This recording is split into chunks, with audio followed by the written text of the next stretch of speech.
General Mark Milley, chairman of the Joint Chiefs of Staff, has warned U.S. legislators that China, Russia, and Iran would be an issue for the U.S. for many years to come because the three are cooperating more closely.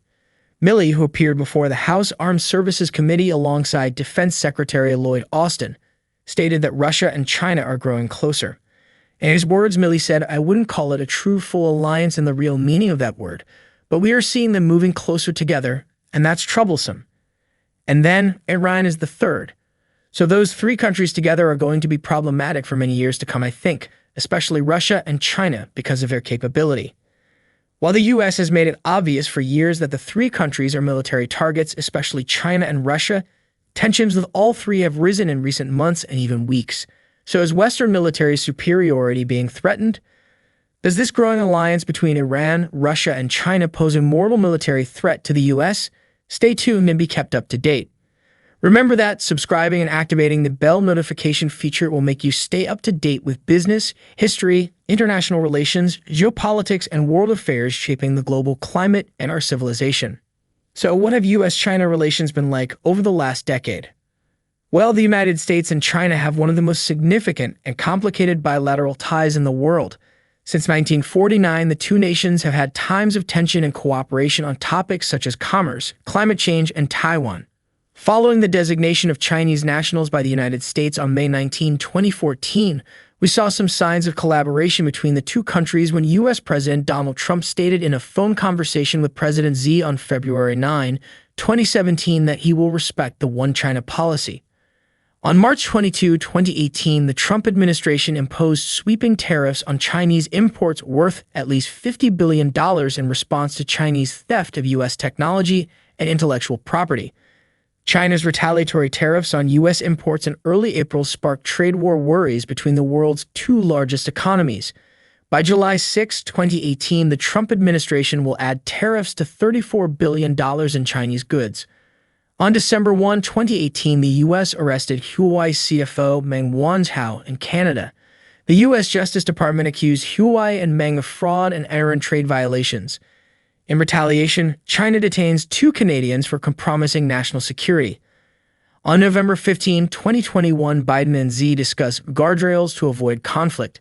However, due to China's human rights abuses in Xinjiang and elsewhere, the U.S. boycotted the 2022 Winter Olympics in Beijing.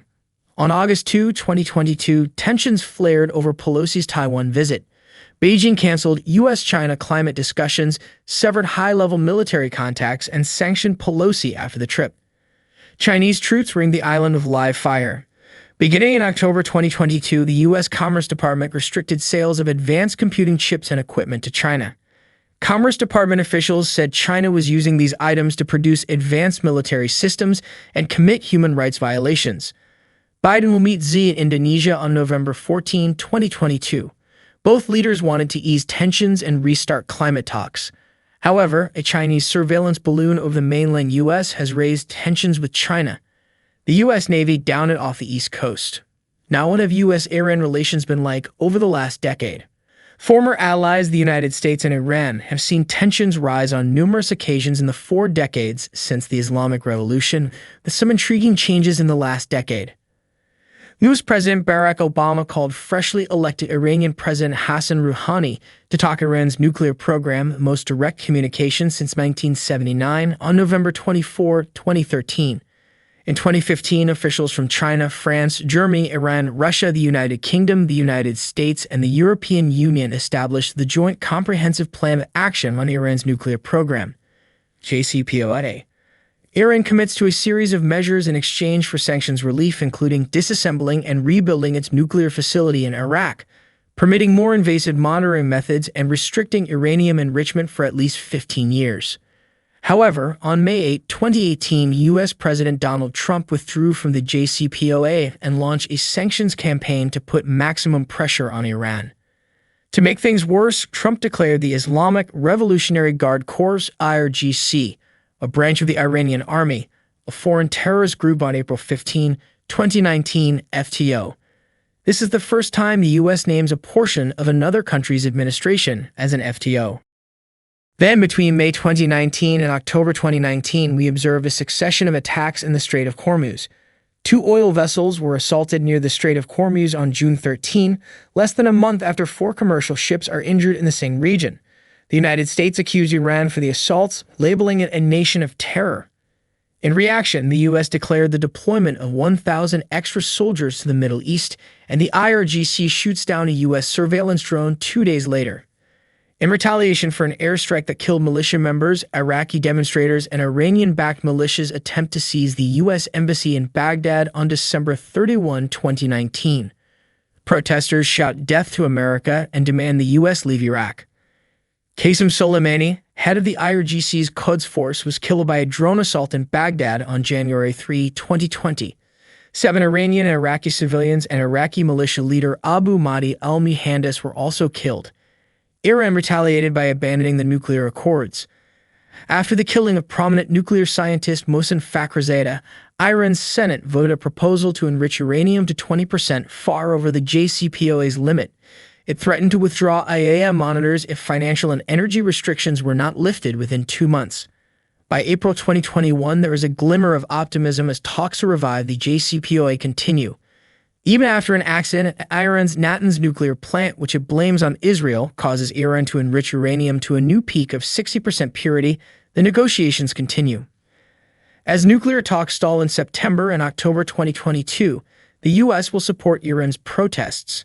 Women-led protests in Iran condemned Supreme Leader Khamenei and demanded the collapse of the Islamic Republic. Security agents restricted internet and cellular access and jailed 12,500 protesters. 200-plus protesters die. The Biden administration sanctions crackdown organizations but exempts tech companies to help Iranians use the internet. After a suspected Iranian drone killed an American contractor and wounded 5 servicemen in a U.S. Army facility, the U.S. retaliated in Syria against Iran-backed organizations. After the U.S. attack, Syrian missile and drone strikes targeted U.S. and partner soldiers. Iran is also posing a rising nuclear danger, as Milley also cautioned that Iran could produce enough fissile material for a nuclear weapon in less than 2 weeks and eventually construct a nuclear bomb several months thereafter. On Wednesday, he added that China and Russia in particular have the means to threaten our interests and way of life, and that the U.S. is now facing 2 major nuclear powers for the first time. It's worth noting that Milley also stated that the U.S. will most likely be unable to stop, slow down, disrupt, interdict, or destroy the Chinese nuclear development program that they have projected out over the next 10 to 20 years. And now, let us hear from you. Do you think the growing Russia-China-Iran alliance will become a nuclear powerhouse to rival the West? Share your thoughts and opinions in the comments section below. And if you have any suggestions for us, then comment below. And that concludes today's discussion. Kindly return the favor by liking, subscribing, and activating the bell notification feature will make you stay up to date with business, history, international relations, geopolitics, and world affairs shaping the global climate and our civilization. Thanks for watching. See you in the next video.